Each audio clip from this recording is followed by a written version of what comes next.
नमस्कार दोस्तों, मैं आपका दोस्त कवि शरद अजमेरा वकील आज लेकर आया हूँ एक नई हॉरर कहानी, वो भी मेरी जुबानी दोस्तों। आज की हमारी कहानी बिहार के रहने वाले एक शख्स की है जिसका नाम मोहन है। तो चलिए अब यह कहानी मोहन के पॉइंट ऑफ व्यू से सुनते हैं। लेकिन कहानी को शुरू करने से पहले, जैसा कि मैं आप लोगों से हमेशा कहता हूँ कि वैसे तो आप लोगों ने बहुत सी हॉरर कहानियाँ सुनी होंगी, लेकिन मुझे पूरी उम्मीद है कि आज की हमारी ये कहानी सुनकर आपको सच में डर का एहसास होने वाला है। बस मेरी आपसे इतनी गुजारिश है कि आप अगर इस कहानी को पूरा सुनेंगे तो आपको सच में बहुत ज्यादा मजा आने वाला है। साथ ही अगर आप पहली बार हमारे चैनल पर आए हैं तो चैनल को अभी सब्सक्राइब कर लीजिए। ऐसा करने से हमारी और आपकी नज़दीकियां बढ़ जाएंगी और आगे आने वाली वीडियो आप तक आसानी से पहुंच जाएगी। तो ज़्यादा समय ना लेते हुए जल्दी से अपनी कहानी को शुरू करते हैं। नमस्कार दोस्तों, मेरा नाम मोहन है और मैं बिहार के एक छोटे से गांव का रहने वाला हूं। आज मैं आप लोगों को जो कहानी सुनाने जा रहा हूं वह मेरे जीवन में घटी एक बहुत ही भयंकर और डरावनी घटना के बारे में है। वह घटना इतनी ज्यादा डरावनी थी कि उस घटना के होने के बाद मैं आज तक भी एक ऐसे अजीब से डर में जी रहा हूं जिस डर को मैं शायद कभी भी अपने आप से दूर नहीं कर पाऊंगा, क्योंकि मुझे हर वक्त वही सब चीजें महसूस होती हैं जो उस डरावने हादसे के होने के दौरान मेरे साथ हुई थी। अब आप लोगों को यहाँ पर ज्यादा इधर उधर की बातें ना बताते हुए मैं आपको सीधा उस घटना पर लेकर चलता हूँ जिस घटना से मेरे साथ उस डरावने हादसे की शुरुआत हुई थी। दरअसल आज मेरी उम्र लगभग 40 साल के आसपास में हो चुकी है और आज मैं आप लोगों के लिए जो कहानी लेकर आया हूँ वह आज से लगभग 25 साल पहले की है। यानी कि यह बात यही कोई सन 2000 के वक्त की है। वह जमाना एक ऐसा जमाना था जिस टाइम पर आज के जितना किसी भी चीज का आविष्कार नहीं हुआ था और जो गांव के लोग होते थे वह सिर्फ अपनी खेतीबाड़ी और मजदूरी करके ही अपना गुजारा किया करते थे। उस वक्त हमारा जो गांव था वह एक बड़ा ही खुशहाली और भाईचारे की भावना से भरा हुआ गांव था। यानी कि गांव में रहने वाले लोग हर वक्त एक दूसरे के लिए किसी भी प्रकार की मदद के लिए तैयार रहते थे। लेकिन शायद हमारे गांव की यह खुशहाली और वह बड़े ही आराम से रहने वाला जीवन कुछ ही दिनों का बचा था, क्योंकि उसी टाइम पर हमारे गांव में एक ऐसे शख्स का आना होता है जिस शख्स के आने के बाद हमारा वह गांव पूरी तरीके से बर्बाद हो गया था। और उस गांव के बर्बाद होने के पीछे की जो सबसे बड़ी वजह थी वह वही शख्स था, क्योंकि वह शख्स कोई ऐसा वैसा आदमी नहीं था बल्कि वह एक तांत्रिक था जो कि अपनी तंत्र विद्याओं के द्वारा बहुत से ऐसे काले काम करता था जिनकी वजह से कई लोगों की जिंदगियां बर्बाद हो जाती थी। लेकिन अब अचानक से उस तांत्रिक को हमारे गांव में आता हुआ देखकर गांव के सभी लोग उसके बारे में अजीब अजीब तरह की बातें बनाने लगे थे। अब यहाँ पर कहानी को ठीक तरीके से समझने के लिए मैं आपको विस्तार से सारी बातें अच्छी तरीके से समझाता हूँ। दरअसल एक दिन जब मैं अपने पिताजी के साथ खेतों में काम करके शाम के वक्त घर लौट रहा था, तो उस वक्त खेतों की तरफ से लौटते टाइम मैंने और मेरे पिताजी ने हमारे गांव के बाहर की तरफ से जो रास्ता आता था उस रास्ते पर एक अनजान शख्स को हमारे गांव की ओर से वापस जाते हुए देखा। जब हमने उसको वहां गांव के अंदर से बाहर की तरफ जाते हुए देखा तो हमें लगा कि शायद गांव में रहने वाले किसी आदमी का कोई रिश्तेदार होगा। लेकिन उस वक्त उस इंसान ने जो कपड़े पहन रखे थे, यानी कि उसकी जो वेशभूषा थी, उस चीज को देखकर हमें उसके ऊपर थोड़ा शक होता है, क्योंकि कोई भी साधारण आदमी उसकी तरह के कपड़े नहीं पहनता है। उस वक्त उसने अपने सिर से लेकर पैरों तक सिर्फ काले कपड़े पहन रखे थे और गले में कुछ दो चार मोटी मोटी मालाएं भी पहन रखी थी। साथ ही उसके हाथ में एक ऐसी चीज थी जो कि बहुत ही ज्यादा डरा देने वाली थी। वो चीज किसी इंसान की खोपड़ी की तरह की कोई हड्डी से बनी हुई चीज थी। लेकिन उस वक्त वह हमारे पास से इतना तेजी से गुजरा था कि हम लोग उसको ज्यादा देर तक ठीक तरीके से देख नहीं पाए थे। लेकिन फिर हमने सोचा कि हमको ऐसे आदमी की तरफ ज्यादा ध्यान नहीं देना चाहिए, और फिर उस दिन हम उसको नजरअंदाज करके वहां से अपने घर लौट आते हैं। लेकिन शायद उस दिन हमने उसको वहां पर नजरअंदाज करके बहुत बड़ी गलती कर दी थी, क्योंकि उसी दिन अगर उस तांत्रिक को उस गांव में आने के पाताल भैरवी लिए मना कर दिया जाता तो शायद आगे चलकर वह तांत्रिक उस गांव की तबाही का कारण नहीं बनता, क्योंकि जिस चीज की वजह से उस गांव की बर्बादी शुरू हुई थी वो चीज अभी तक हुई नहीं थी, यानी कि आगे चलकर कुछ ऐसा हुआ था जिसकी वजह से उस तांत्रिक का हमारे गांव में धीरे धीरे करके हर रोज ही आना जाना शुरू हो गया था। वह किसके घर आता था और किसके घर से जाता था यह गांव में किसी को भी पता नहीं था। लेकिन जब धीरे धीरे हमारी तरह ही गांव के बाकी के लोग भी उस तांत्रिक को गांव में नोटिस करने लगे, तो एक दिन जब किसी और मुद्दे के लिए गांव की पंचायत बैठी हुई थी, तो वहां पर मेरे पिताजी ने सभी गांव वालों से यह बात कही कि हमारे गांव में एक अनजान शख्स का हर रोज आना जाना हो रहा है, तो अगर आप में से कोई उसको अपनी मर्जी से बुला रहा है तब तो ठीक है, लेकिन अगर वह किसी के बिन बुलाए ही किसी और वजह से हमारे गांव में आ रहा है, तो वैसे आदमी का हमारे गांव में हर रोज आना कहीं ना कहीं हमारे लिए एक खतरा साबित हो सकता है। अब जब मेरे पिताजी ने सभी गांव वालों के सामने पंचायत में यह बात कही, तो गांव के जो पंच लोग थे उन्होंने भी सभी गांव वालों से इस चीज के बारे में पूछा, लेकिन किसी भी गांव वाले ने उस तांत्रिक को अपनी मर्जी से बुलाने के लिए हामी नहीं भरी। यानी कि इसका मतलब साफ था कि वह तांत्रिक बिना किसी के बुलाए उस गांव में आ रहा था। लेकिन अब वह उस गांव में किस कारण आ रहा था इस चीज के बारे में किसी को कुछ भी नहीं पता था। तो जब सभी लोग उस तांत्रिक को जानने से इनकार कर देते हैं, तो उस वक्त पंचायत में यह चीज तय होती है कि अब जिस बार दोबारा से वह तांत्रिक इस गांव में आएगा और गांव के किसी भी शख्स को अगर वह तांत्रिक दोबारा से दिखाई दे, तो वह आदमी उसे वहीं पर रोकेगा और गांव के सभी लोगों को इकट्ठा करके उससे यह पूछा जाएगा कि वह इस गांव में क्यों आ रहा है। अब जिस दिन पंचायत में यह बात तय हुई थी, उसी के अगले दिन वह तांत्रिक शाम के वक्त फिर से गांव के एक रास्ते से जाता हुआ कुछ लोगों को दिखाई देता है। अब जैसे ही वह तांत्रिक वहां पर कुछ लोगों को जाता हुआ दिखाई देता है, तो वो सभी लोग एक साथ मिलकर उसको आवाज लगाते हैं और उसको वहीं पर रोक देते हैं। लेकिन जब गांव के लोग एक साथ मिलकर उसको आवाज लगाते हैं, तो वह तांत्रिक उनकी तरफ देखकर रुकने के बजाय काफी तेज कदमों के साथ आगे की तरफ चलने लगता है। अब जब इतने लोगों के कहने के बावजूद भी वह नहीं रुका, तो गांव के उन लोगों को उस तांत्रिक के ऊपर कुछ शक होता है। इसी वजह से वो उसका पीछा करते हुए उसके पीछे पीछे जाने लगते हैं। जब वह उसका पीछा करते हुए उसके पीछे जाने लगते हैं, तो वह लोग देखते हैं कि वह तांत्रिक गांव के बगल से होते हुए गांव के पीछे की तरफ जा रहा है। उस वक्त वह उसी रास्ते पर जा रहा था जो रास्ता गांव के शमशान घाट की तरफ जाता है। अब जब सभी लोगों ने ये चीज देखी, तो सब लोगों को इस चीज पर शक होता है कि शायद ये तांत्रिक हमारे गांव के शमशान घाट में आकर यहाँ पर अपनी कुछ तंत्र विद्याएं करता है। जैसे ही उन लोगों को इस बात पर शक होता है, तो वह लोग वहां से वापस आकर गांव के सभी लोगों को इकट्ठा करते हैं और फिर उस तांत्रिक के पास उस शमशान घाट में पहुंच जाते हैं। लेकिन जब वह लोग वहां पर पहुंचते हैं, तो उन्हें दिखाई देता है कि अब तक वह तांत्रिक वहां से जा चुका है, क्योंकि गांव के जो 10 से 12 लोग पहले उसके पीछे वहां पर गए थे, वह लोग जब तक गांव वापस आए और उन्होंने गांव वालों को इकट्ठा किया, और सभी गांव वाले जब तक वहां शमशान घाट में गए, तब तक इन सब चीजों के बीच काफी लंबा वक्त गुजर चुका था। यानी कि लगभग 1 से 1.5 घंटे का टाइम इन सब चीजों में निकल गया था। और इसी बीच वह तांत्रिक अपना काम करके उस शमशान घाट से किसी दूसरे रास्ते से वहां से निकल गया था।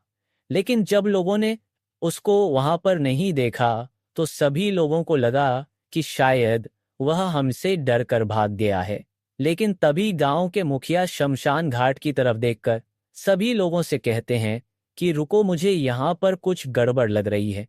इसके बाद गांव की औरतों को छोड़कर गांव के जो मर्द लोग थे वो शमशान घाट के अंदर जाते हैं, और जिस जगह पर चिता जलाई जाती है, वो लोग जब उस जगह पर जाकर देखते हैं तो उनको वहां पर कुछ ऐसी ऐसी चीजें रखी हुई दिखाई देती हैं जो कि किसी तंत्र साधना में काम आती हैं। साथ ही चिता के ऊपर जो जली हुई राख थी उसमें भी वहां पर कुछ आकृतियां ऐसी बनाई गई थी जिनको देखकर गांव के मुखिया कहते हैं कि वह तांत्रिक यहां आकर जरूर इस शमशान घाट में कुछ ऐसा कर रहा है जो शायद हमारे लिए और हमारे गांव के मरे हुए लोगों के लिए ठीक नहीं है। शायद यह उन मरे हुए लोगों की आत्माओं को कैद करने के लिए यहाँ पर आता है। अब जैसे ही सभी लोग यह बात सुनते हैं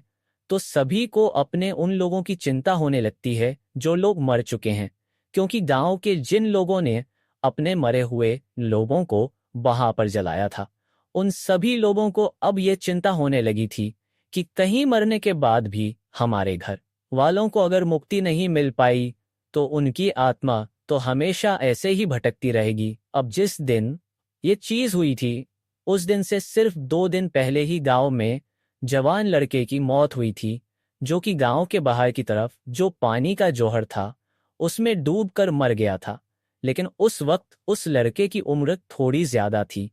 यानी कि वह लगभग 16 से 17 साल का था। तो इसी वजह से गांव वालों ने उसको दफनाने के बजाय उसको शमशान घाट में जलाना ही ठीक समझा था।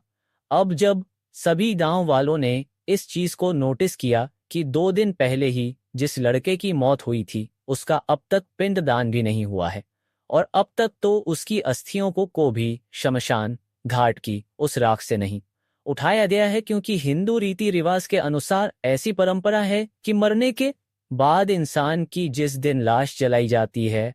उस दिन से 3 दिन के बाद उसकी चिता से उसकी अस्थियां उठाई जाती हैं। लेकिन वह तांत्रिक तो सिर्फ दूसरे दिन ही शमशान घाट में पहुंच चुका था। तो ऐसे में अब सभी लोग यही बात सोच रहे थे कि शायद वह तांत्रिक उस मरे हुए लड़के की आत्मा को कैद करने के लिए ही यहां पर आया था।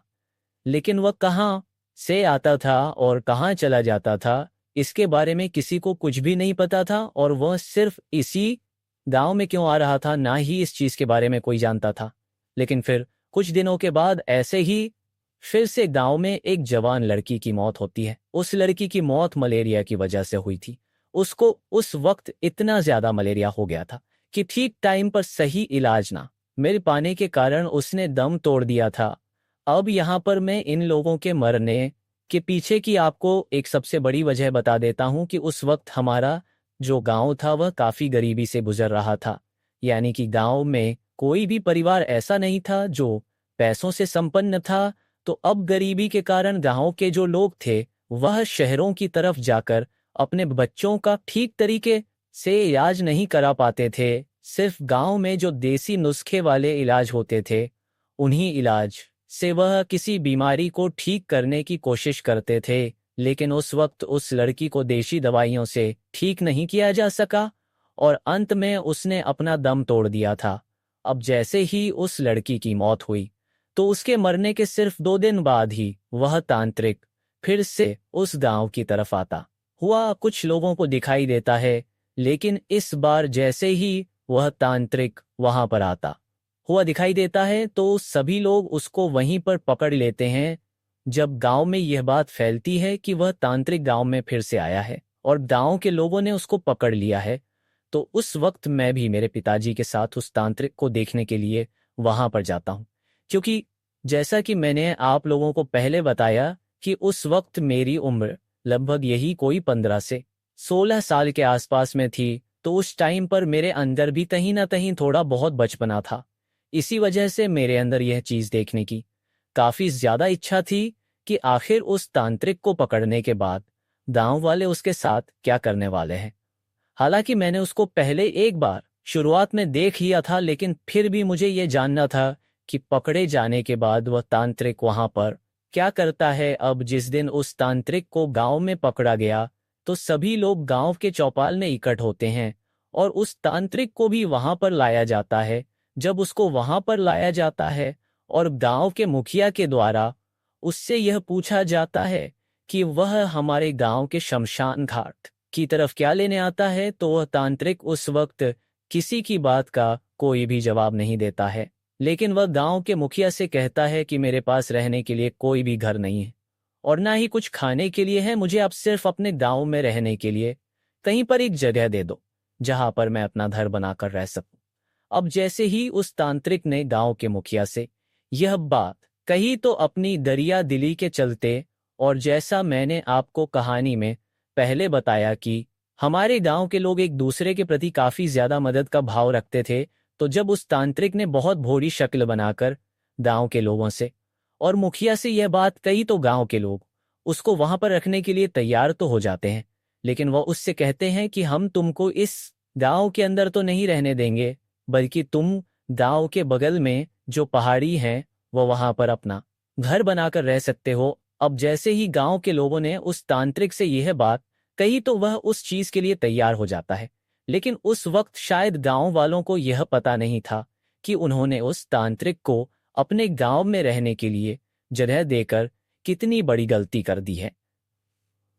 क्योंकि आगे जाकर जो कुछ भी होने वाला था वह उस तांत्रिक की वजह से ही होने वाला था। साथ ही इस गांव में आकर रहने की और यहाँ पर रुकने की उस तांत्रिक की एक बहुत बड़ी वजह थी, जो आप लोगों को इस कहानी में आगे चलकर पता चलने वाली है। अब जिस दिन उस तांत्रिक को गांव के बगल में उस पहाड़ी पर रहने के लिए कहा गया, वह उसी दिन से उस पहाड़ी पर अपनी एक झोपड़ी बनाना शुरू कर देता है और फिर उस पहाड़ी पर अपनी झोपड़ी बनाकर रहने लग जाता है। लेकिन जब से वह उस पहाड़ी पर झोपड़ी बनाकर रहने लगा था, तब से गांव का कोई भी व्यक्ति उस पहाड़ी की तरफ नहीं जाता था, क्योंकि सभी लोगों ने भले ही उसकी मदद के लिए उसको इस गांव में रहने के लिए कह दिया था, लेकिन सब लोग यह बात जानते थे कि वह तांत्रिक बहुत बड़ा दुष्ट आदमी है, और कहीं ना कहीं लोगों को भी इस बात पर शक था कि वह किसी वजह से ही इस गांव के अंदर आकर रहने लगा है। लेकिन वह वजह क्या थी, यह अब तक भी किसी को समझ में नहीं आया था। फिर जब उस तांत्रिक के वहां पर रहने के कुछ ही दिनों बाद एक बार फिर से किसी की गांव में मौत होती है, तो इस बार गांव वाले उस चीज को लेकर थोड़ा सतर्क रहते हैं, क्योंकि उनको इस बात का पता था कि वह तांत्रिक पहले से ही इस गांव में रहता है। इसी वजह से जैसे ही वह मौत हुई और उस लाश को गांव वाले शमशान घाट की तरफ जलाने के लिए लेकर गए, तो गांव वालों ने देखा कि वह तांत्रिक शमशान घाट वाले रास्ते में ही खड़ा था। जब गांव के लोग उस लाश का अंतिम संस्कार करने के लिए उसको शमशान घाट की ओर लेकर जा रहे थे, तो वह बड़े ही अजीब तरीके से घूरकर उस लाश को देख रहा था। लेकिन उस वक्त गांव वाले उसको कुछ नहीं कहते हैं और चुपचाप सीधा शमशान घाट में अंतिम संस्कार करने के लिए चले जाते हैं, क्योंकि वो जो मौत हुई थी उस मौत की वजह से पूरा गांव एक तरीके से गम में डूब चुका था, क्योंकि वह मौत किसी और की नहीं बल्कि गांव की ही एक औरत की हुई थी, और वह औरत काफी ज्यादा जवान थी, जिसकी लगभग 6 महीने पहले ही शादी हुई थी, जिसको पड़ोस के गांव से ही शादी करके इस गांव में लाया चौथा ले गया था। दरअसल गांव का जो मुखिया था उसके बेटे की 6 महीने पहले शादी हुई थी, लेकिन 6 महीने बाद ही उसकी बहू की अचानक से मौत हो जाती है। लेकिन उसके मरने से पहले उस औरत के चर्चे हमारे गांव के अलावा अगल बगल के गांवों में भी होते रहते थे, क्योंकि ऐसा माना जाता था कि आसपास के कई गांवों में उसकी जितनी सुंदर औरत और कहीं नहीं है। अब क्योंकि मुखिया गांव का थोड़ा बड़ा आदमी था और पिछले कई सालों से वह गांव का मुखिया रहता आया था, इसी वजह से उसके रसूख के चलते पड़ोस के गांव के उस आदमी ने अपनी बेटी की शादी मुखिया के लड़के के साथ कर दी थी। लेकिन शादी होने के बाद भी मुखिया का बेटा कहीं ना कहीं अपनी बीवी से खुश नहीं था, क्योंकि उसका ऐसा मानना था कि उसका उसकी बीवी के साथ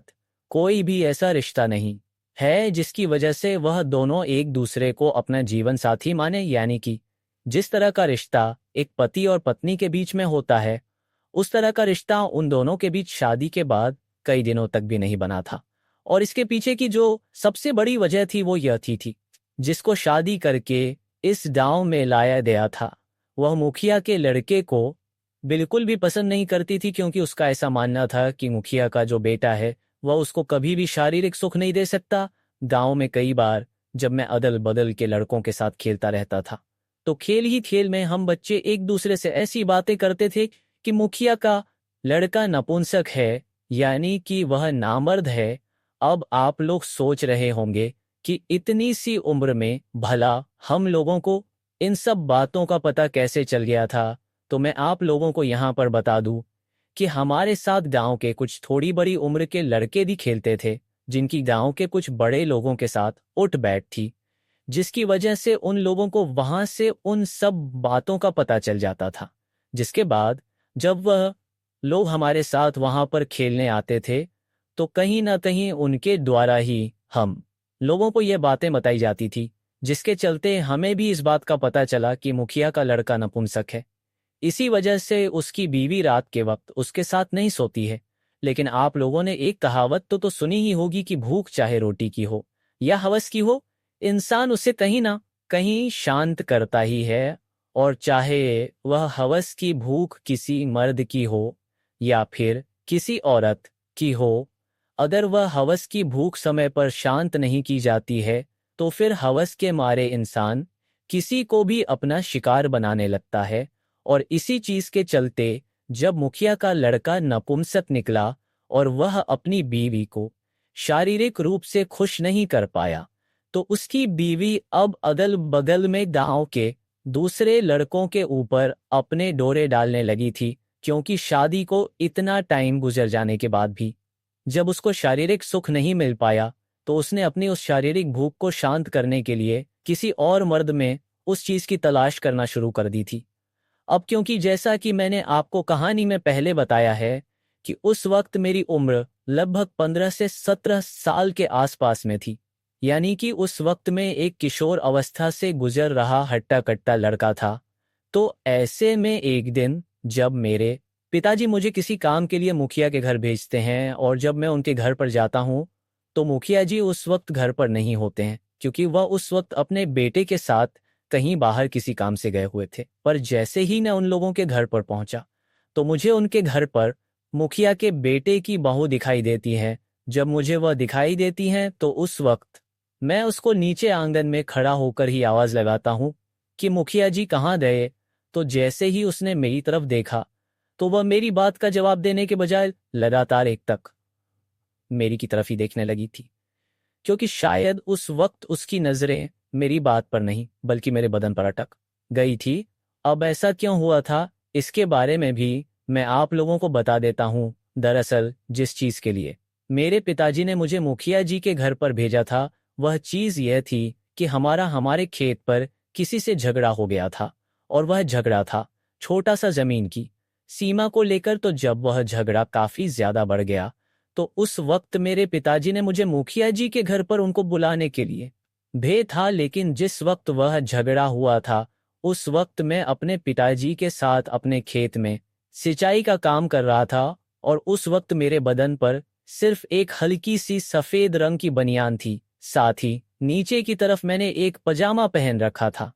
और मैं उसी हाल में मुखिया जी के घर पर उनको बुलाने के लिए चला गया था। यानी कि उस वक्त मेरा ऊपर का जो बदन था, वह उस बनियान में काफी अच्छी तरीके से दिखाई दे रहा था। अब यहाँ पर मैं आप लोगों को यह भी बता दूं कि मुझे बचपन से ही कसरत करने का काफी ज्यादा शौक था, जिसके चलते उस वक्त मेरी बॉडी काफी हष्ट पुष्ट दिखाई देती थी। यानी कि जिस चीज को आज के जमाने में आप लोग सिक्स पैक बोलते हो, उस वक्त मेरी वह सिक्स पैक वाली बॉडी बनी हुई थी। तो इसी वजह से जैसे ही मैं मुखिया के घर पर गया और मुखिया के बेटे की बहू ने मुझको देखा, तो वह मुझको देखती ही रह गई। फिर वह झट से ऊपर छत से मेरे पास आकर नीचे आंगन में खड़ी हो जाती है और मुझसे कहती है कि वो लोग तो किसी काम से बाहर गए हुए हैं, लेकिन तुम बताओ तुमको क्या काम है। अब जो भी बात थी मैंने मुखिया की बहू को बता दी थी, लेकिन जैसे ही मैं उसको वहां से वह बात बताकर वापस आने लगा, तो उसने मुझसे कहा कि तुम्हारा नाम क्या है। तो उस वक्त मैं उसको अपना नाम बता देता हूँ, लेकिन फिर से जैसे ही मैं जाने के लिए पीछे की तरफ मुड़ा, तो वह मुझसे कहती है कि अब घर पर आ ही गए हो तो मेरे हाथ की चाय भी पीते जाओ, क्योंकि हमारे घर का रिवाज है कि मुखिया के घर पर आया हुआ कोई भी व्यक्ति बिना चाय पानी के वापस नहीं जाता है। तो उस वक्त उसके ऐसा कहने पर मैं उससे ये कहना चाहता था कि खेत में झगड़ा हो रहा है और मुझको जल्दी वहां वापस जाना है। लेकिन उस वक्त मैं उससे ये बात नहीं कह पाता हूँ, क्योंकि जिस वक्त मैं उसके घर पर पहुंचा था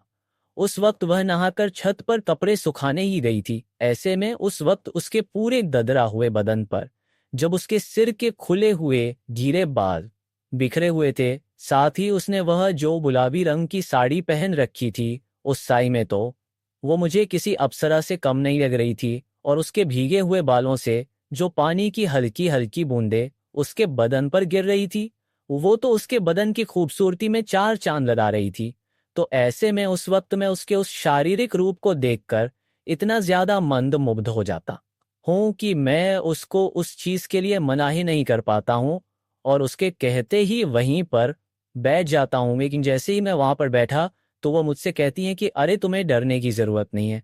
घर पर कोई नहीं है और सभी लोग बाहर किसी रिश्तेदार के यहाँ गए हुए हैं। तुम मेरे साथ अंदर रसोई में ही आ जाओ, क्योंकि घर में भी कोई नहीं है। तो ऐसे में तुमसे बात करते करते ही मैं तुम्हारे लिए चाय बना दूंगी और तुम चाय पी लेना। अब जैसे ही उसने मुझसे ये बात कही तो मैं इस चीज के लिए भी तैयार हो जाता हूँ। लेकिन उस वक्त मुझे इस बात का जरा भी अंदाजा नहीं था कि उस दिन उस औरत का इरादा मुझे चाय पिलाने का नहीं बल्कि कुछ और ही पिलाने का था। अब मेरी इस कहानी में ये सब बातें सुनकर आप लोग सोच रहे होंगे कि मैं आप लोगों को यहाँ पर कोई हॉरर कहानी सुनाने के लिए आया हूँ या फिर कोई काम सूत्र की कहानी सुनाने के लिए आया हूँ। तो मैं आप लोगों को बता दूं कि थोड़ा सब्र रखिए। ये कहानी जितनी ज्यादा इन सब चीजों में डूबती जा रही है, आगे जाकर ये कहानी उतनी ही ज्यादा डरावनी भी बनती जाएगी। क्योंकि जिस डरावने सफर की इस कहानी में शुरुआत हुई थी वो इन्हीं सब चीजों की वजह से हुई थी। अब उस दिन जैसे ही मैं उस औरत के साथ उसके घर के अंदर गया तो मेरे को घर की रसोई में वहीं पर खड़ा करके वो चाय बनाने लगी थी। लेकिन फिर जैसे ही चाय बनाने के बाद वह मुझे चाय का कप पकड़ा लगी, तो अचानक से ही उसने पता नहीं जानबूझकर मेरे ऊपर वह गर्मागर्म चाय गिरा दी थी, जिसकी वजह से मेरे पूरे कपड़े खराब हो गए थे और मेरा बदन जलने लगा था, जिसके चलते मुझे अपने कपड़ों को वहीं पर निकालना पड़ा। यानी कि उस वक्त मैंने जो ऊपर की तरफ सिर्फ एक बनियान पहन रखी थी, मैंने उसको भी उस चाय के गिरने की वजह से वहां पर निकाल दिया था। अब जैसे ही मैंने बनियान को निकाला तो वह औरत अपनी साड़ी के पल्लू से मेरे पास आकर मेरे सीने पर गिरी हुई चाय को पोंछने लगती है। लेकिन जैसे ही वह मेरे इतने करीब आई तो उसके उस ददरा हुए बदन को अपने इतना करीब देखकर उस वक्त मुझे कुछ होश ही नहीं रहता है, क्योंकि उसके उस खूबसूरत बदन के साथ साथ मुझे उसके अंदर से एक इतनी मंद मुग्ध होने वाली खुशबू आ रही थी कि मैं आप लोगों को यहाँ पर शब्दों में पिरो कर शायद उस चीज को नहीं समझा पाऊंगा कि उस वक्त मैं कैसा महसूस कर रहा था। लेकिन फिर धीरे धीरे हम दोनों के बीच वहां पर कुछ ऐसा होता है कि हम दोनों एक दूसरे के अंदर इस तरीके से खो जाते हैं कि ना ही तो मुझे ये पता रहता है कि वह मुखिया के बेटे की बहू है और ना ही वह इस बात की लाज शर्म करती हैं कि मैं सिर्फ उस गांव के एक छोटे से मजदूर आदमी का बेटा हूं। इन सब चीजों को भुलाकर उस चाय गिरी हुई बनियान की तरह ही धीरे धीरे करके वो औरत मेरे बदन के हर कपड़े को उतार देती है। यानी कि नीचे की तरफ सिर्फ उस वक्त मेरे बदन पर सिर्फ दो ही कपड़े बचे हुए थे और वह उन दोनों को भी वहां उस रसोई में ही उतार देती हैं। जैसे ही वह मेरे बदन से सारे कपड़ों को उतारती हैं तो फिर उसके बाद मेरे द्वारा भी वही सिलसिला शुरू किया जाता है। यानी कि धीरे धीरे करके मैं भी उसके शरीर के हर अंग का दीदार करते हुए उसके हर एक कपड़े को उसके तन से जुदा कर देता हूँ, यानी कि उसके शरीर से अलग कर देता हूँ। और जैसे ही हम दोनों वहां पर बिल्कुल नग्न हालत में एक दूसरे के सामने होते हैं तो उस औरत को अपने सामने बिल्कुल बिना कपड़ों के देखकर उस वक्त जो मेरी हालत हुई थी उस पर मैं काबू नहीं कर पाता हूँ और उस औरत के ऊपर किसी भूखे शेर की तरह टूट पड़ता हूँ। धीरे धीरे हमारी वह काम क्रियाएं संभोग में बदल जाती हैं और उस दिन हम लोगों ने दोपहर के वक्त से लेकर जब तक दिन नहीं ढल गया तब तक पता नहीं कितनी ही बार मुखिया के घर की उस रसोई में संभोग किया था। लेकिन उस दिन संजोग की बात यह थी कि जब हम बिल्कुल नग्न हालत में उस घर के अंदर इतने वक्त तक लगातार संभोग क्रिया कर रहे थे। तब तक हम दोनों को वहां पर परेशान करने वाला भी कोई नहीं आया, यानी कि उस दिन हमारे उस कबाब में कोई भी व्यक्ति हड्डी नहीं बना था। लेकिन शाम होने तक तो मुखिया के बेटे की बहू ने जैसे मेरे पूरे बदन को निचोड़ कर ही रख दिया था। उसने मेरे बदन के अंदर मौजूद कामसूत्र के रस की हर एक बूंद को निचोड़ निचोड़ कर बाहर निकाल दिया था। लेकिन जैसे ही उस दिन हम दोनों की वह शारीरिक भूख शांत हुई और हम थोड़े होश में आए, तो हमने देखा कि उस वक्त तक हमने हवस की भूख के जोश में उस रसोई की ऐसी हालत कर दी थी कि अगर कोई वहां पर आकर उस रसोई की हालत देखता तो ऐसा लगता कि जैसे किसी ने रसोई के अंदर जाकर लड़ाई की है। हालांकि वहां पर लड़ाई तो हुई थी, लेकिन वह एक दूसरे के बदन की भूख को शांत करने वाली लड़ाई थी। उस वक्त रसोई के सारे बर्तन इधर उधर बिखरे हुए थे, क्योंकि संभोग करते टाइम संभोग के अलग अलग आसनों के लिए हम लोगों को जो भी जगह सही लगी उस जगह से हमने सारे बर्तनों को धक्का देकर साइड में गिरा दिया था। यानी कि उस दिन शायद ही ऐसा कोई आसान बचा होगा जिसमें हम दोनों ने संभोग नहीं किया हो, लेकिन इतनी बार करने के बावजूद भी मेरी उस औरत से अलग होने की बिल्कुल भी इच्छा नहीं हो रही थी। लेकिन फिर वह मेरी नज़रों से नज़रें मिलाकर मुझे गौर से दे खते हुए कहती हैं कि तुम अब जल्दी से यहाँ से चले जाओ, क्योंकि मुखिया जी और वो कभी भी यहाँ आते ही होंगे, तो इससे पहले कि वह यहाँ आए तुम यहाँ से चले जाओ। लेकिन जब मैं उससे वहां से आने के लिए ना कहता हूँ तो वो मुझसे कहती हैं कि अभी तो सिर्फ शुरुआत है, जैसे ही मौका मिलेगा तो हम दोनों फिर से मिलेंगे। अब दोस्तों, उस दिन मुखिया के घर से जैसे ही मैं वो सब कुछ करके निकला तो उस वक्त मेरे मन में एक अलग ही तरह की उमंग थी, क्योंकि उस दिन मैंने कुछ ऐसा किया था और कुछ ऐसा देखा था जिसको शायद आज तक किसी ने भी ना ही तो देखा होगा, और अगर देखा भी होगा तो उसने उस चीज का वैसा मजा नहीं लिया होगा जैसा मैंने उस दिन लिया था। लेकिन शायद उस वक्त मुझे इस बात का जरा भी अंदाजा नहीं था कि आज यह चीज होने की वजह से मेरी आने वाली जिंदगी एक ऐसे डरावने हादसे में बदलने वाली है जिसके बारे में उस वक्त उस औरत के साथ संभोग करते टाइम मैंने एक पल के लिए भी नहीं सोचा था। अब कहानी में डरावने सफर की शुरुआत तब होती है जब उस दिन वो घटना होने के बाद लगभग 1 महीने का वक्त और बीत गया था, और उससे 1 महीने के बीच मैंने और मुखिया के बेटे की बहू ने लगभग 2 से 3 बार और इसी तरीके से इन सब चीज़ों का लुत्फ उठाया था,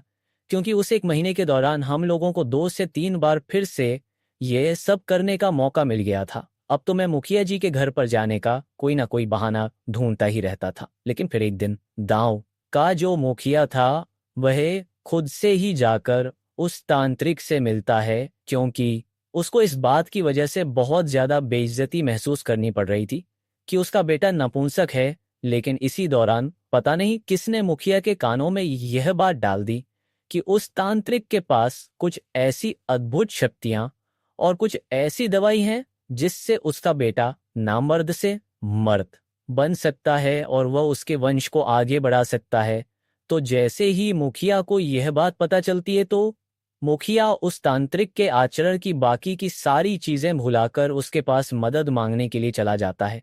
जैसे ही मुखिया उसके पास जाता है तो एक दिन तांत्रिक उसके घर पर आता है, और जब तांत्रिक उसके घर पर आता है तो पहली बार जब तांत्रिक ने मुखिया की बहू को देखा तो वह तांत्रिक भी उसकी खूबसूरती के चलते उसकी तरफ आकर्षित हो जाता है, और उसके मन में भी उसके साथ वही सब कुछ करने की चलने लगती है जो उस टाइम पर मेरे और मुखिया की बेटे की बहू के बीच चल रहा था। लेकिन अब मैं आप लोगों को यहाँ पर एक बात बता देता हूँ कि जब मेरे और मुखिया के बेटे की बहू के बीच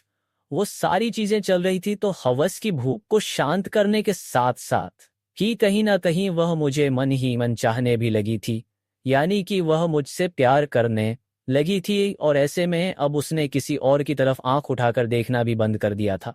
क्योंकि वक्त वक्त पर मैं उसकी जो जरूरत थी उसको पूरा करता जा रहा था। साथ ही वह भी मेरे ठीले बदन की इस तरीके से आधी हो चुकी थी कि अब वह किसी और की तरफ देखना भी नहीं चाहती थी। लेकिन जब तांत्रिक ने अपनी इन सब चीजों की शुरुआत की तो मुखिया के बेटे की बहू को इस बात का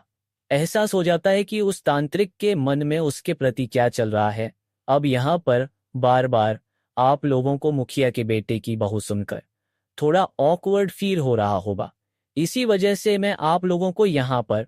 उस औरत का नाम बता देता हूँ। दरअसल उसका नाम अनीता था। तो अब अनीता इस बात को समझ चुकी थी कि तांत्रिक का जब से उसके घर पर आना हुआ है, तब से वह तांत्रिक बार बार उसको देखने का हर बहाना ढूंढता रहता है। और उसने मुझे यह बात बीच में एक दो बार बताई भी थी कि मुझे वह तांत्रिक कुछ ठीक नहीं लग रहा। जब भी वह घर पर आता है, तब मुझे अपने पास बुलाकर मेरे हाथ की रेखाएं देखने के बहाने मेरे हाथ को अजीब तरीके से पकड़कर सहला है। उसका जो स्पर्श होता है, उससे मैं ये बात अच्छी तरीके से समझ जाती हूँ कि उसके मन में मेरे लिए क्या चल रहा है। लेकिन मुखिया के बेटे की बहू होने की वजह से मैं उस चीज के बारे में कुछ भी नहीं बोल पाती हूँ, क्योंकि उस वक्त जो मुखिया था वो ये सोच रहा था कि कहीं ना कहीं कुछ कमी उसकी बेटे की बहू के अंदर भी है। इसी वजह से वह तांत्रिक को बुलाकर अपने बेटे की बहू की कोख खुलवाना चाह रहा था। यानी कि वह कुछ ऐसी हवन क्रियाएं और पूजा करवाना चाह रहा था जिसकी वजह से उसका वंश आगे बढ़ जाए। लेकिन शायद उसको इस बात का अंदाजा नहीं था कि कमी उसकी बहू के अंदर नहीं, बल्कि उसके बेटे के अंदर ही है। अब मुखिया की इसी कमजोरी का फायदा उठाकर वह तांत्रिक उसको धीरे धीरे अपनी बातों में उलझा लेता है और उससे कहता है कि इसका इलाज यहाँ पर नहीं हो सकता, बल्कि इसका इलाज करने के लिए इसको पहाड़ी के ऊपर मेरी उस झोपड़ी में लाना होगा। वहीं पर मैं इसका इलाज कर सकता हूँ। लेकिन इस बात का ध्यान रहे कि वहां पर सिर्फ इन दोनों पति पत्नी के अलावा और कोई भी ना आए। अब जैसे ही उस तांत्रिक ने यह बात कही, तो मुखिया को लगा कि जब उसका बेटा उसकी बहू के साथ वहां पर जा रहा है तो फिर डरने की कोई बात है ही नहीं। क्योंकि अगर वह तांत्रिक उस बहू को वहां पर अकेला बुलाता, तब मुखिया को किसी बात पर शक होता। लेकिन जब उसने उसके बेटे के साथ उसकी बहू को वहां पर बुलाया, तो वह बड़ी खुशी खुशी उसको वहां पर भेज देता है। अब जो अनीता थी वह भी एक गरीब घर की लड़की थी। यानी कि जो उसका मायका था वह कुछ ज्यादा पैसे वाला नहीं था। यानी कि उसके माता पिता बिल्कुल गरीब थे, जिसके चलते अब जैसे जैसे मुखिया उससे कहता जा रहा था उसको वैसा वैसा करना पड़ रहा था। लेकिन अंदर ही अंदर वह इन सब चीजों से काफी ज्यादा परेशान हो चुकी थी। लेकिन फिर एक रात जब मुखिया का वह बेटा अनीता को लेकर उस तांत्रिक की झोपड़ी में गया, तो वहां पर उस तांत्रिक ने एक पानी के गिलास में मुखिया के बेटे को कुछ ऐसा पिलाया जिसकी वजह से वह थोड़ी ही देर बाद वहां पर बेहोश होकर देर गए। जी जरा आ उसको इस बात का होश ही नहीं रहा कि उसके साथ उसकी बीवी भी है और अकेले में वह तांत्रिक उसके साथ कुछ भी कर सकता है। लेकिन जैसे ही मुखिया का बेटा बेहोश हुआ, तो उसके बाद वह तांत्रिक कुछ हवन क्रियाएं करने के बहाने अनीता को एक हवन कुंड के सामने बैठा है। उसके बाद वहां पर अपनी कुछ तंत्र विद्या करने लगता है। लेकिन जैसे जैसे वह अपनी तंत्र विद्या करता जा रहा था, वैसे वैसे अनीता का सिर धीरे धीरे चक्कर आने लगा था। साथ ही उसको ऐसा लगने लगा था कि जैसे वह धीरे धीरे किसी अजीब सी चीज के चलते अपने शरीर से अपना कंट्रोल खोती जा रही है। और फिर आगे चलकर होता भी वही है जिसका उसको डर था। यानी कि कुछ देर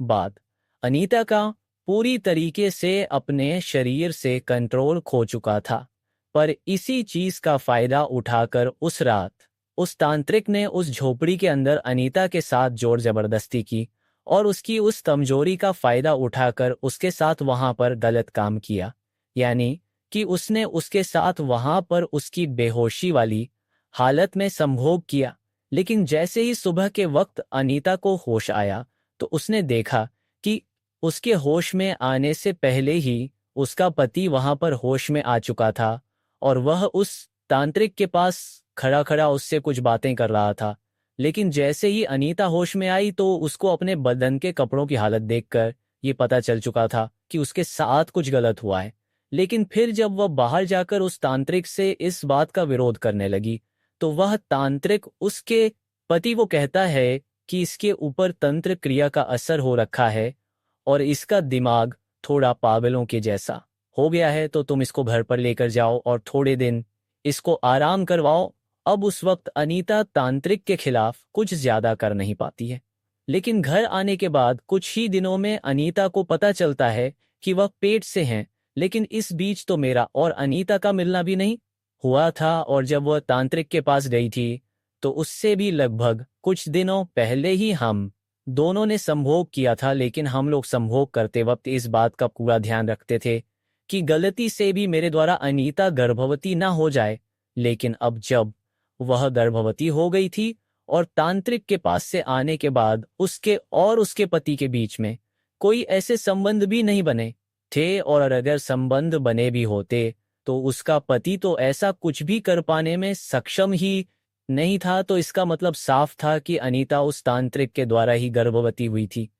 अब इस चीज का पता चलते ही अनीता अंदर ही अंदर घुट घुट कर जीने लगी थी, क्योंकि वह यह नहीं चाहती थी कि उसकी कोख में जो तांत्रिक का गंदा खून पल रहा है वह इस दुनिया में आए। इसी वजह से वह एक दिन इन सब चीजों से परेशान होकर मुझको कुछ भी बिना बताए ही अपने आप को खत्म कर लेती है, यानी कि उसने उस घर के अंदर ही खुद को फांसी लगाकर खत्म कर लिया था। हाँ, मैं जानता हूं कि इस वक्त आप लोगों के दिमाग में क्या चल रहा है कि अगर अनीता तांत्रिक के उस बच्चे को अपने पेट में नहीं रखना चाहती थी तो वह कुछ दवाई वगैरह के द्वारा भी तो उसको हटा सकती थी। लेकिन मैं आप लोगों को यहाँ पर बता दूं कि उस टाइम ऐसी कोई भी गोली या दवाई नहीं बनी थी जिससे इन चीज़ों से छुटकारा पाया जा सके।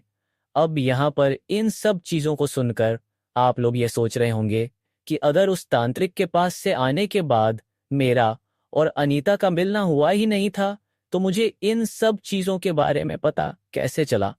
तो आप लोगों को इन सब चीज़ों के बारे में ही इस कहानी में आगे चलकर पता चलने वाला है, और आप लोगों को यह समझ में आने वाला है कि आखिर यह कहानी धीरे धीरे कैसे एक डरावने मोड़ की तरफ रुख लेने लगी और मुझे इन सब चीज़ों के बारे में कैसे पता चला। दरअसल जिस दिन अनीता की मौत हुई तो उस दिन मैं भी अंदर ही अंदर काफ़ी ज़्यादा टूट चुका था,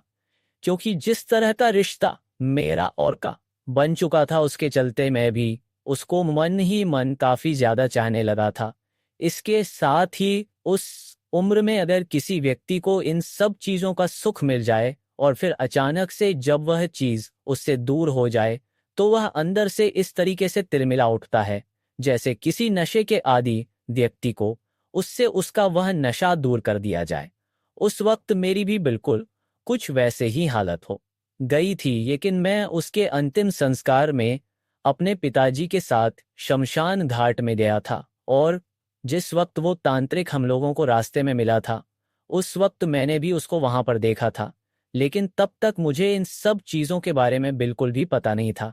लेकिन जैसा कि मैंने आप लोगों को कहानी में पहले बताया कि जब गांव वाले उस लाश को, यानी कि अनीता की मरी हुई लाश को अंतिम संस्कार करने के लिए लेकर जा रहे थे, और जब उन्होंने उस तांत्रिक को उस रास्ते पर वहां खड़े हुए देखा तो उस वक्त तो वह लोग उसको कुछ नहीं कहते हैं, लेकिन शायद गांव के कुछ लोग उसकी मनसा को समझ गए थे। इसी वजह से अनीता का जिस दिन अंतिम संस्कार हुआ था उसी दिन शाम के वक्त सभी गांव वाले एक जगह पर बैठकर यह तय करते हैं कि आज के बाद गांव में जिस किसी की भी मौत होगी तो उसकी मौत पर हम सभी गांव के कुछ लोग रात के वक्त शमशान घाट में जाकर जब तक 3 दिन की करने वाली क्रिया नहीं की जाती तब तक 3 दिनों की 3 रातों तक हम लोग शमशान घाट में जाकर इस चीज की रखवाली करेंगे कि उस मरने वाले की आत्मा को किसी भी दुष्ट आदमी या किसी तां के द्वारा किसी भी तंत्र क्रिया के द्वारा कैद ना किया जाए। अब जैसे ही उस दिन यह चीज तय होती है तो उसी दिन शाम के वक्त गांव के कुछ लोग शमशान घाट में अनीता की चिता की रखवाली करने के लिए जाते हैं, और उन लोगों में से मैं भी एक था। अब आप लोग यहाँ पर सोच रहे होंगे कि भला मुखिया की बहू की रखवाली करने के लिए मैं क्यों गया था। तो मैं आप लोगों को यहाँ पर बता दूं कि जो मेरे पिताजी थे वह मुखिया के काफी करीबी थे। हालांकि हम लोग गरीब थे लेकिन फिर भी मेरे पिताजी का मुखिया जी के साथ काफी अच्छा खासा संबंध था। अब उस रात उन लोगों के साथ जाने वाले तो मेरे पिताजी ही थे, लेकिन शाम के वक्त अचानक से ही उनकी तबीयत थोड़ी खराब हो जाती है। इसी वजह से वह मेरे को उन लोगों के साथ भेज देते हैं। यानी कि आप लोग यह मान लीजिए कि उस वक्त गांव के हर घर में से एक व्यक्ति शमशान घाट में उसकी रखवाली करने के लिए गया था, क्योंकि जब सभी लोग इकट्ठा हुए थे तो उसमें यह तय हुआ था कि जिस घर में किसी की मौत होगी तो उसके साथ गांव का हर घर खड़ा होगा और हर घर का कम से कम एक व्यक्ति रात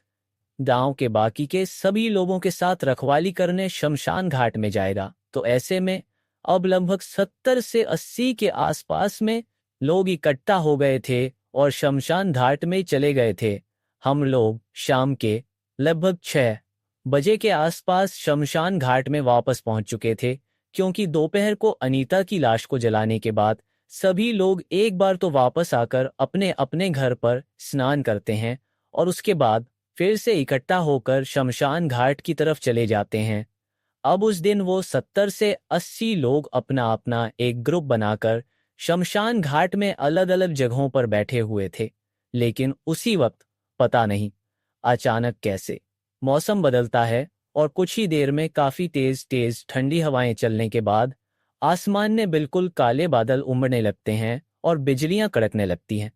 तो उस चीज को देखकर हम सभी लोगों ने यह अंदाजा लगा लिया था कि शायद थोड़ी ही देर में बारिश आने वाली है। इसी वजह से हम लोग शमशान घाट में जो लोगों के बैठने के लिए एक छत बनाई गई थी उस छत के नीचे चले जाते हैं। लेकिन आप लोगों को यहाँ पर मैं बता दूं कि हमारे गांव का जो शमशान घाट था वह दिखने में रात के वक्त काफी ज्यादा डरावना लगता था, क्योंकि गांव की तरफ से शमशान घाट की ओर जो रास्ता आता था वह रास्ता भी काफी ज्यादा लंबा था और उस रास्ते के दोनों तरफ काफी ऊंचे ऊंचे और लंबे लंबे पेड़ थे। साथ ही शमशान घाट में एक तरफ तो बड़ा सा बरगद का पेड़ था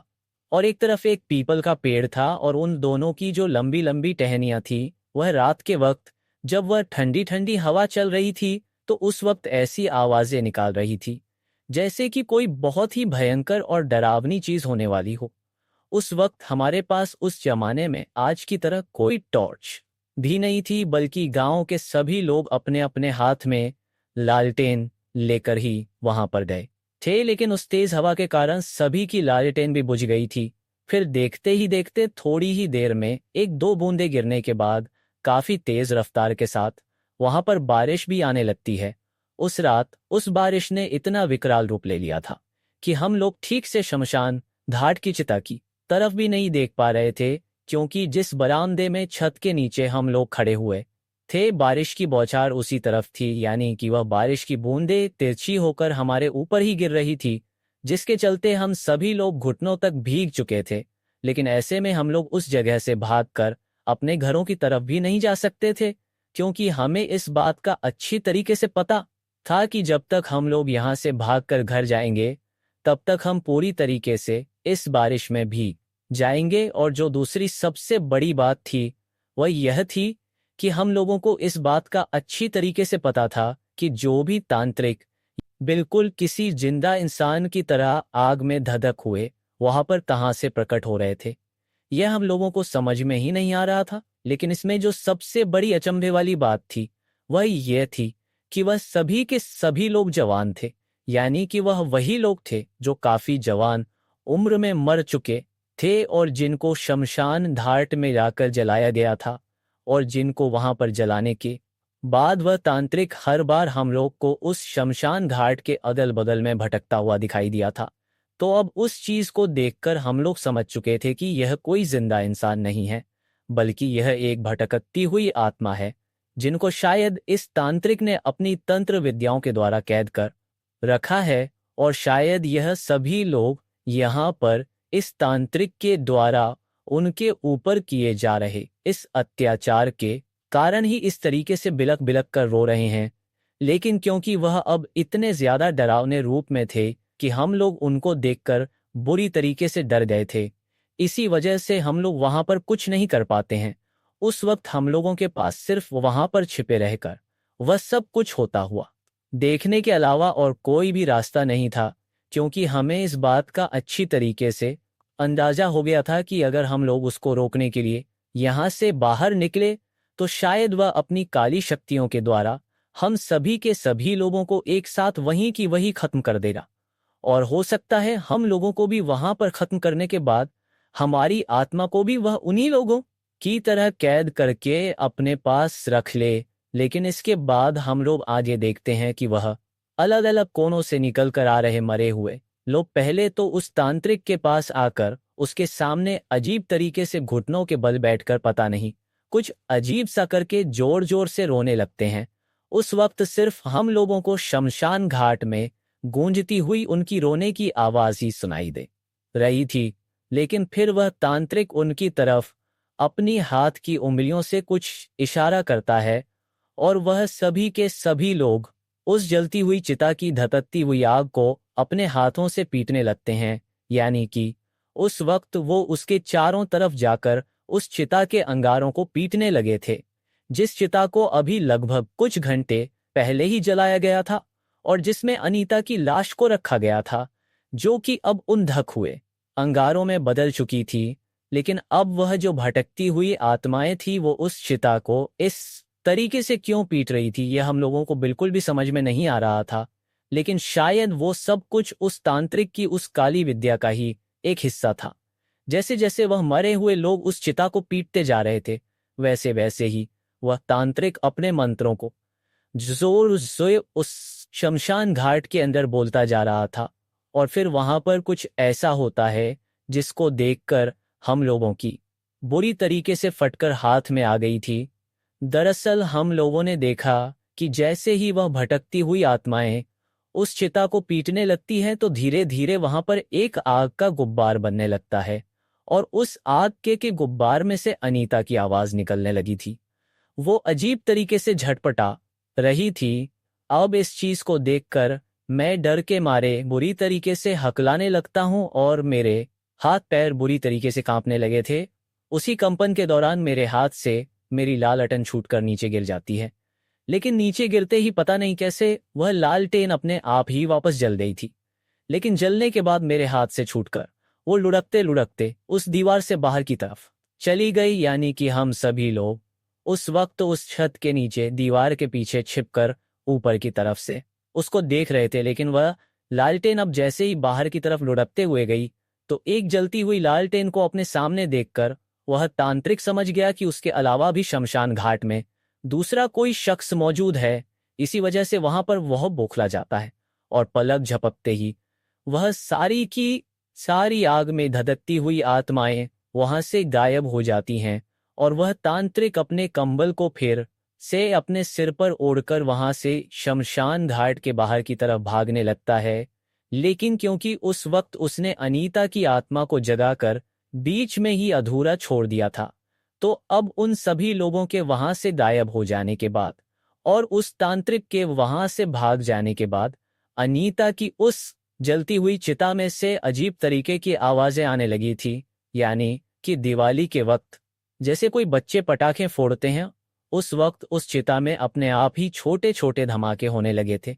इसके साथ ही हम लोगों को एक अजीब सी आवाज सुनाई देने लगी थी। लेकिन फिर जब हम लोग पूरी रात दुबक कर वहां बैठे रहे और सुबह होने के बाद हम लोगों ने गांव में जाकर गांव के बाकी लोगों को और गांव के मुखिया को वह सारी बातें बताई, तो सभी लोग उस तांत्रिक को जान से मारने के लिए गुस्से में आकर उस पहाड़ी की ओर जाने लगते हैं। लेकिन जैसे ही सभी लोग वहां पर पहुंचे तो हमने देखा कि तांत्रिक उस वक्त उस पहाड़ी को और उस झोपड़ी को छोड़कर वहां से भाग चुका था। यानी कि वह हम लोगों को वहां पर कहीं भी दिखाई नहीं दे रहा था। लेकिन जैसे ही गांव के मुखिया को इस बात का पता चलता है तो वह अगल बगल के गांव से कुछ बड़े बड़े प्रकांड विद्वान पंडितों को बुलाते हैं और फिर दूसरी और तीसरी रात को वह पंडित लोग भी हमारे साथ उस शमशान घाट के अंदर मौजूद रहे थे।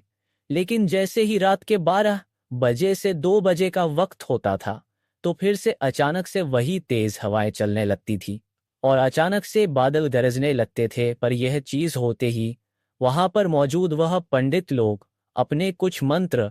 बोलने लगते थे, जिसके बाद लगभग आधे से 1 घंटे तक सिर्फ तेज हवाएं चलकर ही वह मौसम शांत हो जाता था। लेकिन उन पंडितों ने हमें वहां पर बताया कि वह तांत्रिक फिर से शमशान घाट की तरफ आने की कोशिश कर रहा है और वह अनीता की इस आत्मा को हर हालत में हासिल करने की कोशिश कर रहा है, लेकिन अगर एक बार तीसरे दिन की क्रियाएं हो गई तो फिर वह कुछ भी नहीं कर पाएगा। अब दूसरी और तीसरी रात को वहां शमशान घाट में रखवाली करने के बाद अनीता की आत्मा की तीसरे दिन की दिए वाली क्रिया कर दी जाती है और फिर सभी लोग अपने अपने घरों पर रात के वक्त रुकने लगते हैं। लेकिन जैसे ही तीसरे दिन की रात के बाद दिए का काम खत्म हो गया, तो जब चौथे दिन वाली रात को मैं अपने घर पर सो रहा था, तो अचानक से ही मुझे रात को सोते सोते सपने में ऐसा महसूस होता है कि जैसे रात के वक्त मैं सो रहा हूं और कोई औरत आकर मेरी घर के दरवाजे को खोलती है। फिर वह घर के दरवाजे से होते हुए आंगन के बीच आकर मेरे कमरे के अंदर आती है और फिर मेरे पास आकर मेरे बिस्तर पर बैठकर मेरे एक हाथ को पकड़ लेती है। जैसे ही वह मेरे हाथ को पकड़ती है तो मैं नींद में से घबराकर उठ जाता हूं। जब मैं उठता हूं तो मुझे दिखाई देता है कि मेरे सामने और कोई नहीं बल्कि अनीता ही बैठी हुई है। अब जब मैं उसको अपने सामने देखता हूं तो मैं सोचता हूं कि ये तो अनीता है,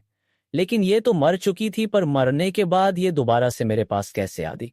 अब उस वक्त मेरे मन में यह सभी सवाल चल ही रहे थे कि तभी वह मेरे पास आकर अजीब तरीके से रोने लगती हैं। जब मैं उससे उसके रोने के पीछे की वजह पूछता हूं तो वह शुरू से लेकर अंत तक मुझे वही कहानी सुनाती है जो कहानी मैंने अभी आप लोगों को पहले इस कहानी में बताई है,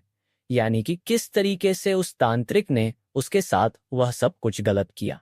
और फिर उसकी वजह से उसने अपने आप को खत्म कर लिया था। लेकिन इसके साथ ही उस वक्त वो मुझे यह भी बताती है कि वह तांत्रिक अब मुझे मरने के बाद भी मेरी आत्मा को चैन से नहीं रहने दे रहा है। वह मुझे हर हाल में मरने के बाद भी हासिल करके कैद करना चाहता है। और आज तक जितनी भी जवान लड़कियों की इस गांव में मौत हुई है और जिनको उस तांत्रिक ने मरने के बाद अपनी काली शक्तियों के द्वारा उस शमशान घाट में जाकर कैद किया है, वह तांत्रिक उन मरी हुई लड़कियों की आत्माओं के साथ भी हर रात संभोग करता है और अपनी शारीरिक भूख को शाह करने के लिए उन आत्माओं का इस्तेमाल करता है। और वह उसी तरीके से मेरे को भी कैद करके अपनी हवस का भोग पाना चाहता है। अब जब मैं उसकी तरफ गौर से देखकर उसके मुंह से ये सारी बातें सुन रहा था तो धीरे धीरे मुझसे वह सब बातें कहते कहते ही उसका चेहरा अचानक से काफी ज्यादा डरावना हो जाता है और उसका वह गोरा बदन धीरे धीरे एक जलते हुए बदन में बदल गया था। उस वक्त वह मुझे उसी तरीके से दिखाई दे रहा था जिस तरीके के जलते हुए शरीर को लेकर वह आत्माएं उस तांत्रिक की कैद की वजह से वहां शमशान घाट में अलग अलग कोनों से निकलकर उस चिता के पास आई थी। अब उसी तरीके से उतनी ही डरावनी मुझे अनीता भी दिखाई देने लगी थी। लेकिन तभी वह अचानक से ही मेरे हाथ को छोड़कर मेरे गले को पकड़ लेती हैं और मुझसे कहने लगती हैं कि मैं फिर से आऊंगी, तुम इस बात का ध्यान रखना कि वह तांत्रिक किसी भी हालत में मुझे हासिल ना कर पाए, क्योंकि जीते जी तो हम दोनों की मोहब्बत मुकम्मल ना हो सकी, लेकिन कम से कम करने के बाद तो तुम मेरे लिए कुछ करो। अगर उस तांत्रिक ने सच में मुझे कैद कर लिया तो इस बात का ध्यान रखना कि मैं हर रोज तुम्हें आकर परेशान करूंगी। यह कहते कहते वह अजीब तरीके से गुर्रा हुए मेरे गले को काफी जोर से दबाने लगती है और मैं अपने दोनों हाथों से अपने गले को उसे छुड़ाने की कोशिश करने लगता हूं। लेकिन फिर कोई आकर मेरे कंधे को हिलाता है और मुझसे कहता है कि अरे सोहन, क्या हुआ? इस तरीके से नींद में क्या बड़बड़ा रहा है? जैसे ही यह चीज होती है तो मैं देखता हूं कि उस वक्त मेरे सामने मेरे पिताजी खड़े हुए हैं, जो कि मुझे नींद से जगा रहे थे और मुझसे यह पूछ रहे थे। लेकिन उस वक्त मेरे बगल में कोई भी अनीता की आत्मा मौजूद नहीं थी। उस वक्त मैं अपने गले के ऊपर हाथ रखकर नींद में ही अनीता की आत्मा से अपने गले को छुड़ाने की कोशिश कर रहा था। जब यह चीज हुई तो मुझे पता चला कि मैंने एक डरावना सपना देखा है। इसी वजह से मैं मेरे पिताजी से कह देता हूं कि नहीं, कुछ नहीं, बस मैंने एक डरावना सपना देख लिया था। लेकिन दोस्तों, उस दिन के बाद हर रात अनीता की आत्मा मेरे पास आती है और कभी कभार तो वह घर के बाहर खड़ी होकर ही जोर जोर से रोते हुए चिल्लाकर मुझसे कहती है कि वह तांत्रिक मुझे ले जाएगा और तुम कुछ नहीं कर पाओगे, मुझे अपने आप से दूर मत होने दो, मैं उसकी कैद में नहीं जाना चाहती। आज उस डरावने हादसे को हुए लगभग 25 साल का वक्त हो गया है, लेकिन इस 25 साल के वक्त में एक रात भी ऐसी नहीं गई जब मुझे वो डरावना सपना नहीं आया। अब तो उस डरावने सपने की वजह से मैंने रात के वक्त सोना ही बंद कर दिया है। बहुत सी रातों को तो मैं सिर्फ ऐसे बैठा बैठा ही निकाल देता हूँ। अगर इस कहानी को सुन रहे लोगों के पास मेरी इस समस्या का कोई समाधान है तो वह लोग मुझे कमेंट करके ज़रूर बताएं। साथ ही मैं आप लोगों को यहाँ पर बता दूं कि उस दिन के बाद से लेकर आज तक कभी भी वह तांत्रिक हम लोगों को फिर से कभी भी हमारे गांव में दिखाई नहीं दिया है। तो दोस्तों, ये मेरी कहानी आपको कैसी लगी कृपया लाइक करें, कमेंट करके बताएं, वीडियो को सब्सक्राइब करें। धन्यवाद। फिर आगे मिलेंगे दूसरी किसी कहानी में।